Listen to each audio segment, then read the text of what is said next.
مجھے ایک صاحب کہنے لگے کوئی ایسا عمل بتائیں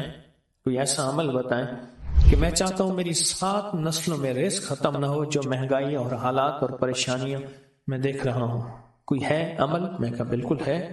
اور میں نے اس سے کہا کہ یہ میرے پردادا کے پردادا کا عمل ہے. ان کا یہ عمل ہے، میرے پردادا کے پردادا کا عمل، جو ہماری خاندانی یادداشتوں میں یہ لکھا ہوا ہے. اور فرمایا اگر یہ کوئی بندہ کر لے اللہ نسلوں کا رزق اللہ سے منوا لے. اور میں نے اس سے کہا خیال کرنا رزق کے روحانی ساتھ منوانا ورنہ دولت مال چیزیں مل جائے گی، جس کے بارے میں کہا جاتا ہے کہ بعض بندے ایسے ہوتے ہیں اللہ پاک ان سے لقمے نہیں چھینتا، سجدے چھین لیتا ہے. اللہ ان سے لقمے نہیں چھینتا. کیوں؟ رزق جسمانی دوسرے لفظوں میں مل رہا ہے اور رزق روحانی اللہ چھین لیتا ہے.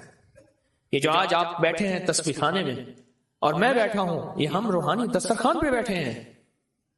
یہ بہت بڑا دسترخوان لگا ہوا ہے، یہ دسترخوان ہے. سنا ہے در یار پہ بڑی دھوم ہے، سنا ہے در یار پہ بڑی دھوم ہے، وہاں عاشقوں کا ہجوم ہے. یہ روحانی دسترخوان ہے. میں بھی خود محتاج ہوں، یہ روحانی دسترخوان ہے. تو میں نے اس سے عرض کیا کہ ایک دسترخوان نہیں مانگنا، دونوں مانگنا. رزق روحانی بھی، رزق جسمانی تو اس کو بھی ملتا ہے جس کو کلمہ نصیب نہیں ہوا. رزق جسمانی تو اس کو ہی ملتا ہے جس کو کملی والی کی غلامی نصیب نہیں ہوئی. رزق جسمانی تو اس کو ہی ملتا ہے جس کے ماتھے پہ شقاوت لکھی ہے. رزق جسمانی تو اس کو ملتا ہے جو اللہ کا نافرمان ہے. رزق جسمانی تو اس کو ملتا ہے جو اللہ کے وجود کا انکار کرتا ہے.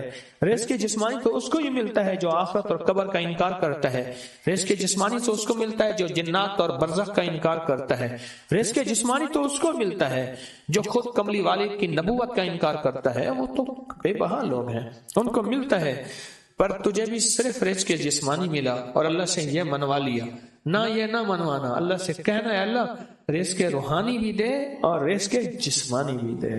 2 رزق کا کیا عطا فرما. کون سا رزق اور رزق جسمانی بھی دے. کہیں ایسا نہ ہو کہ میری نسلوں میں صرف مال دولت اور چیزیں ہوں اور تیرا نام اور تیرے حبیب کا نام نہ ہو، تیرا نام اور تیرے کملی والے کا نام نہ ہو، تیرا نام اور تیرے دوستوں کا نام نہ ہو، تیرا نام اور تیری آل و اصحاب کا نام نہ ہو. کہیں ایسا نہ ہو میں محروم ہو جاؤں. مجھے آل اور محمد اور آل محمد اور اصحاب محمد کی نسبتیں یہ بھی ساتھ عطا کیے رکھ.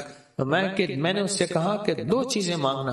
اچھا قدرت کا نظام ہے، کچھ دیوانے بھی ہوتے ہیں، یقین والے ہوتے ہیں. آپ جیسے آپ مخلص بیٹھے ہیں اور پوری دنیا میں ہمارے ساتھ اس وقت مخلص بیٹھے ہیں جو ہماری آج کی محفل میں شریک ہیں، ہوتے ہیں دیوانے. مجھ سے کہنے لگا ایک وقت ایک جگہ ہو بہت بہتر. میں نے اس سے کہا، میں نے کہا پھر بھی اگر ایک وقت ایک جگہ میسر نہ بھی ہو تو اگر عمل کسی وقت چوک جائے، عمل کی جگہ چوک جائے، عمل کا وقت چوک جائے، مجبوری میں نہ ہو تو بہتر ہے. پر توجہ نہ چوکے، دھیان نہ جائے، استحضار نہ جائے، یقین نہ جائے اور سچا یقین ہو کہ میرا اللہ خود کہتا ہے یہ مانگنا بھی تو اسی نے دیا ہے نا.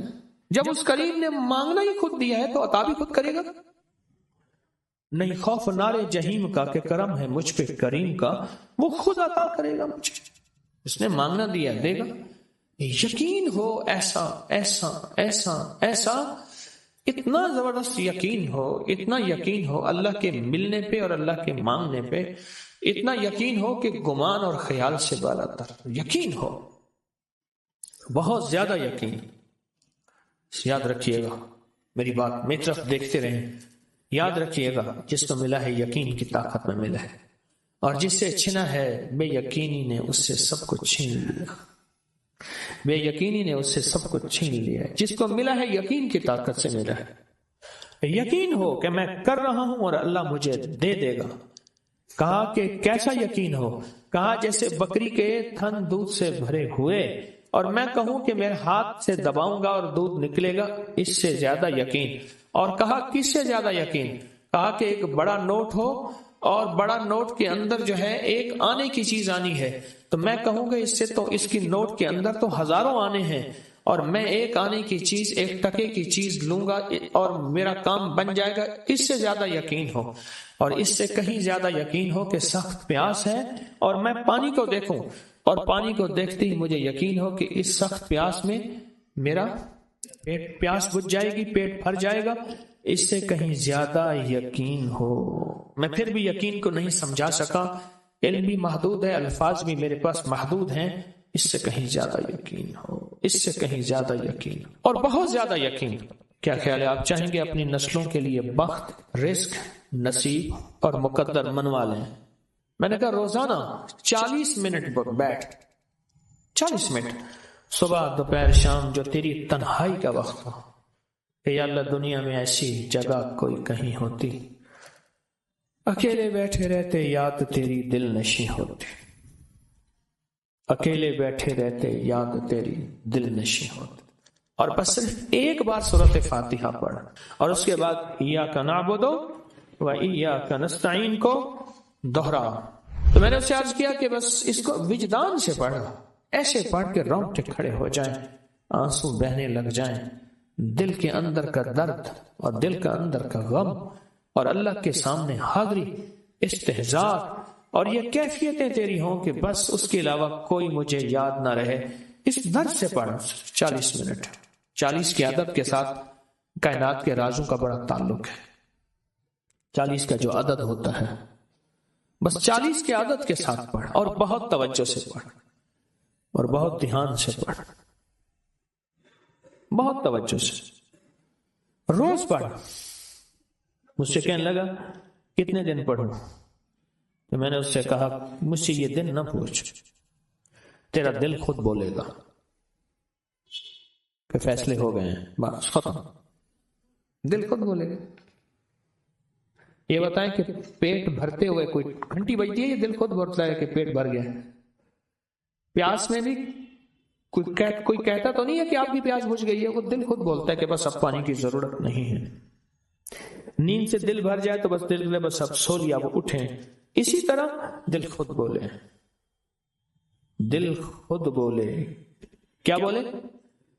دل خود بولے، اور دل اندر بولے، دل اندر بولے کہ اللہ پاک جل شانہ نے نسلوں کے لیے رزق، عزت، دولت، برکت کے فیصلے کر دی، بس دل بولے۔ کتنے دیر کر؟ اب یہ تیری اپنے مانگنے میں ہے، اب یہ تیری اپنے مانگنے میں ہے۔ مانگنے میں کمی ہے تو دل نہیں بولے گا، اگر مانگے گا تو پتہ نہیں دنوں میں یا ہفتوں میں، جتنے میں دنوں میں فیصلہ ہو جائے۔